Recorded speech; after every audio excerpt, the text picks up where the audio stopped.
OK， 这个月儿女士，其实呢，今天呢是你的妹妹呢月兰呢传真过来呢，要我在今天呢祝你生日快乐呢，感不感动？好，感动啊！我们姐妹情深哈。这个还有你的儿子呢，也跟我们配合了，刘俊怡啊，其实他事前已经知道了。他没有讲，他没有告诉你啊。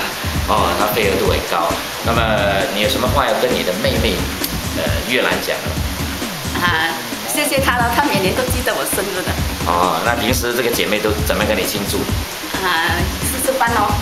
有吃饭，去外面吃饭了。哦，这样，那今天吃了饭没有？还没有。还没有到嘛？那孩子呢？孩子，那儿子有送什么生日礼物给你吗？没有了。没有就这样呀，就讲了。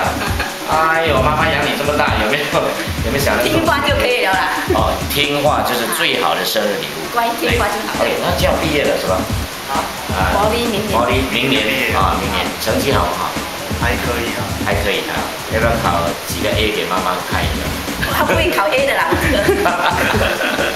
OK， 好，那么在这里呢，我们忠实听众，我们的月儿女士今天生日，非常高兴，我们是第一家来到你第一家给你庆祝生日的，非常的纪念性，好不好 ？OK，来，97的再次的恭喜你啊，祝你生日快乐！谢谢。